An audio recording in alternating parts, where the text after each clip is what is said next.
If numbers could speak, if arithmetic could speak, then yes. I mean, you're not really, I'm not talking to the guys at Goldman Sachs and JP Morgan about this, but I can certainly tell you that when you look at the open interest, that being the number of contracts every single month versus the amount of deliverable metal, yeah, it's, what could possibly go wrong territory. Um, you're seeing that here. You're seeing that in London. The amount of contracts that have been issued against the amount of metal that could be delivered is ridiculously out of whack. No one has ever experienced delivery like this. This is an anomaly in every sense of the word, where most contracts my entire career, 99% or better, never stood for delivery. That is changing. And that's why you've never really, I think, had to deal with something like this. No one ever had the incentive to do this. No one would challenge the West. Or our markets, the Achilles heel of this entire system. Going on 18 months here in the United States, billions every single month. Doesn't all leave Comex, but a lot is. And to me, that's really all you need to know about where this is ultimately going. A growing divergence between paper gold contracts and physical supply is beginning to expose deeper structural stress in the market. As delivery requests increase, the imbalance between available metal and outstanding claims is reaching levels that cannot be ignored. This shift points to a potential turning point in how price discovery unfolds. AndySchectman, a longtime observer of global bullion flows, explains that for decades, nearly all futures contracts were settled in cash, with only a tiny fraction ever demanding delivery. That dynamic is now changing, as more participants seek physical possession rather than paper exposure. The ratio of open interest to deliverable metal has become historically stretched, while large volumes continue to leave major exchanges. This suggests that supply conditions are tightening beneath the surface. If this trend persists, it could force a repricing of gold as physical demand overtakes synthetic supply, potentially leading to a sharper price increase. Now, we present the clips from AndySchectman's interview. Before we continue to discuss this, please subscribe to our channel and activate the bell icon for timely updates. Thank you, and enjoy the video. In first day notice for April deliveries showed that 10,138 gold contracts stood for delivery. That's 1,013,800 ounces of gold, and 1,181 silver contracts. That's 5,905,000 ounces of silver were posted for delivery. And, if we look back at the March numbers, Adam, we see there were 14,559 gold contracts delivered, which obviously a lot of gold, 1,455,900 ounces, and 9,212 silver contracts, 46,060,000 ounces. This is the question that, in my mind, has been missed completely and totally by the mainstream. These are not trivial numbers. You're in the billions and billions and billions of dollars every single month.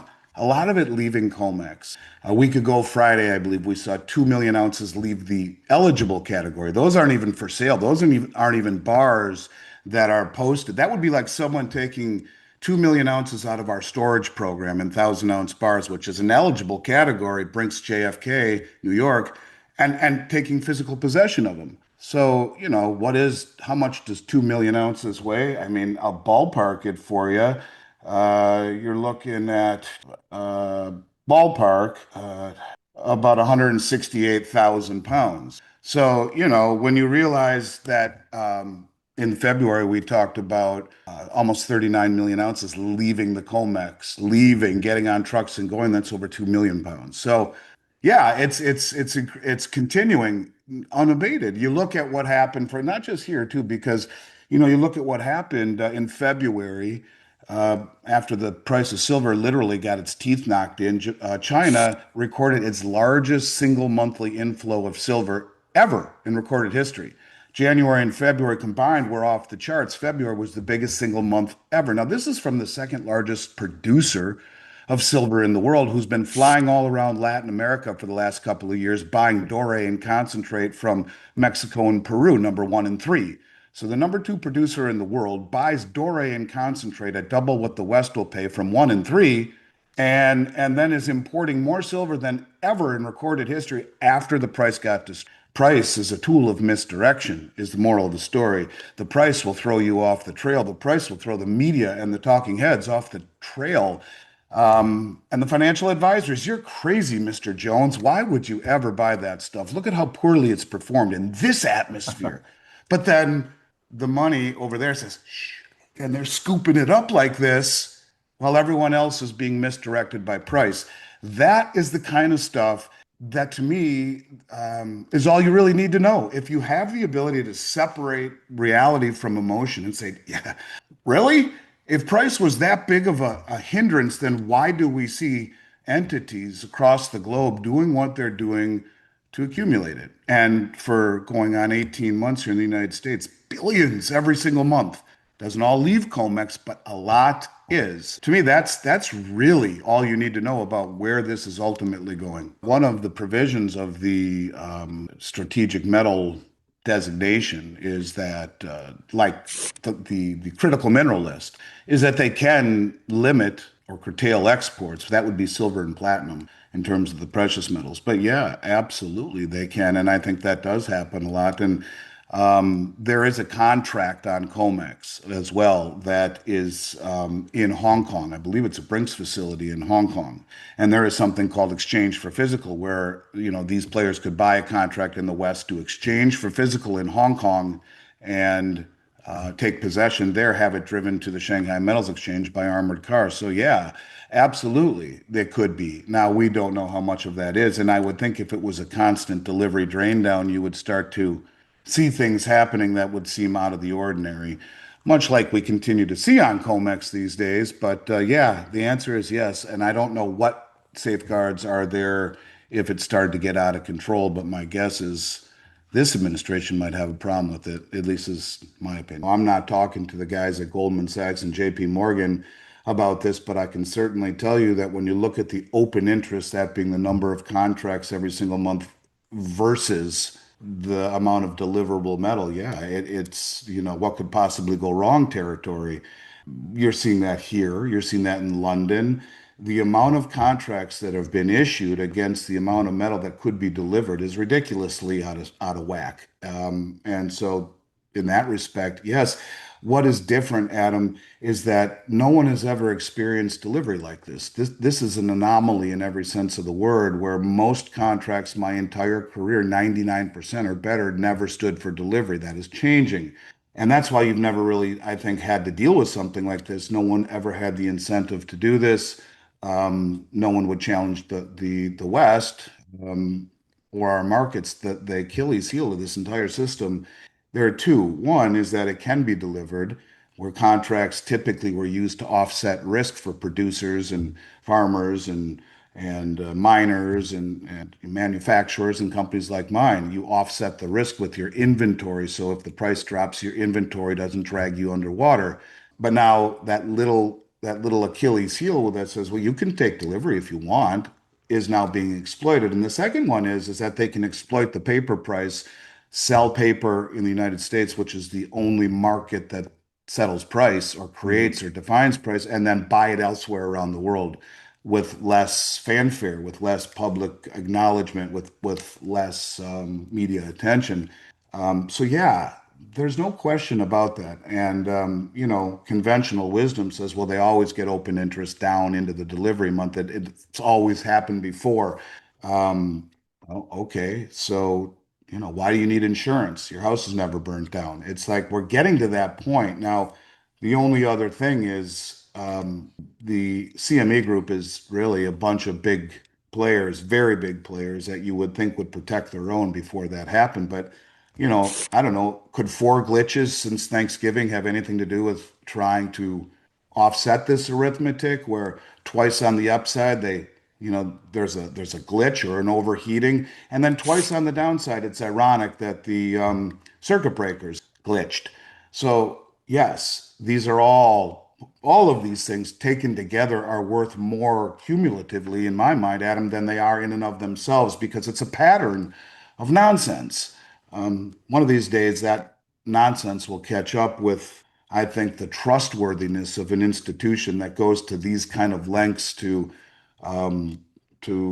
destroy price discovery. It's happening, and little by little by little. Then when's that coming? I'm not sure. A surge in physical delivery requests is exposing growing stress beneath the surface of the precious metals market. Large volumes of gold and silver are consistently leaving exchange inventories, while demand from global buyers continues to accelerate. This trend highlights a widening gap between paper pricing mechanisms and real-world physical flows. Recent delivery data shows millions of ounces standing for delivery each month, alongside significant withdrawals from available supply categories. At the same time, international demand, particularly from major buyers, has reached record levels, even during periods of price weakness. This divergence suggests that price may no longer fully reflect underlying demand, pointing instead to a system increasingly influenced by liquidity and leverage. As more participants seek physical ownership rather than paper exposure, the pressure on available supply could intensify. If this pattern continues, it may lead to heightened volatility and a potential repricing event, as the balance between synthetic supply and real metal demand continues to shift further out of alignment. Let's get back to the interview. There's no bull market like a precious metals bull because in equity markets, you make all this money and you take a bunch off the top and you go back into dollars and think about what you want to buy with your profit or buy more stock. In a metals bull market, it is one that is predicated on concern and fear. And the higher the price goes or the crazier the world gets, only motivates you that much more to trust and believe your intuition that led you that way to begin with. You're not selling it and going back into dollars in this system. It's one of these things that can happen relatively quickly. I think the first thing that you would see in that environment in relation to this industry would be, a lot of backlash in countries like Australia, South Africa, Great Britain. Why the hell are we, especially probably Great Britain these days, why the hell are we sending the US our stuff? Why would we send them our stuff Hmm. when we can keep it here at home? Why would we ship it across the globe? I think you'd see sovereign mints stop shipping into the United States probably pretty quickly.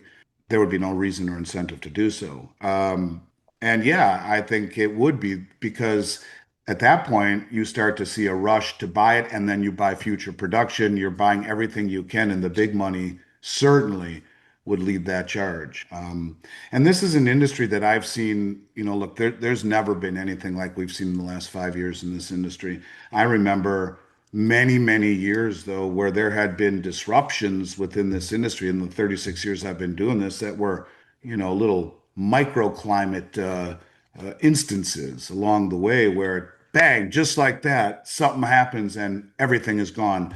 Like in 2008. In 2008, in like, everything's normal, normal, normal, normal, normal. And then bang, the price of silver goes from 21 to 9 and gold goes from 1,000 or 12,000 to 700, I think. And this is, you would think in that environment when silver just fell by 60% and gold by 30% in a matter of days, that there's no demand at all, that everyone is dumping supply as fast as they can get onto the market, but couldn't be further from the truth. The US Mint in '08 was shut down about 6 or 7 or 8 times. I don't think they've hardly made a platinum eagle since that day, but literally shut down the majority of the year. The Rand Mint in South Africa that year, for the first time ever, someone bought them out. One wealthy Swiss businessman was the rumor flew a 747 to South Africa, bought everything they had. The Perth Mint in Australia took no new business after July that year for the year. And the Austrian and the Canadian Mint were working 24 hours a day, 3 8-hour shifts, and were 4 months back ordered. You could find nothing. There wasn't a distributor in the industry. There wasn't anyone. The only metal that was available for 4 months was from David Morgan. He called me up and he said to me, Andy, I've known these guys in Washington for a long time. They're in the medical device business. They own a company called Pyromet. They'd like to throw their hat in the ring since there's nothing to get, nothing anywhere. Not anyone had anything. No distributors, no refiners, no nothing. And I said, sure, let's do it. They made the ugliest 100-ounce bars you have ever seen in your life. They didn't even say AG. They just said 100 ounces. But yet, that's all that we had to sell. And he hooked up a lot of companies like mine that sold those for 2 or 3 months until things came back online. The moral of the story is that this came out of nowhere in a period of time where there was nowhere near the demand that there is today. So, yes, I think if it starts up top and you're seeing it happen up there already, but people just think that the recency and normalcy bias, yeah, it always gets taken care of until it doesn't. And then when it doesn't, just like that, everything changes. And I think that's the lesson to be learned. Gold went up parabolically in the face of the strongest interest rate increase in history, right? They forget about when rates were rising, gold was doing well. What this is in essence Gibson's paradox speaks to the inverse relationship between real interest rates and gold. That is the underlying theory there. And it's nonsense because I think one thing that Gibson's paradox needs to take into account is trust. Again, back to trust. If Mhm. the United States were truly trusted globally and there was organic demand for the US Treasury and everyone wanted to be here, well, yeah, then that's true. A high interest rate that says, let's say 7% yield on the Treasury. That's strong, right? Well, that says the rule of 70 seconds. The mathematical law says you take 7 into 72. In 10.2 years, your investment would double. Okay, so that would be great if the dollar in the United States was revered and trusted. But when money creation and inflation is running much higher than that, the dollar lost over 10% last year in the dollar index, you would actually be negative real return. But that's besides the point. My point is simply this, that does it really matter to the people accumulating gold that interest rates go from 4 to 5%? Maybe to some it does. To the talking heads, it does. It doesn't matter for most people accumulating gold because their reasons are far past what 1 or 2% interest rate to a dollar that is losing far more than that each year is worth. And the dilemma for the people reporting on this is that the statistics that they use to measure things like the CPI um, mask the reality. So you have to be able to separate yourself from, I think, the way things always were and the system that is built to hide and mask an inflationary agenda.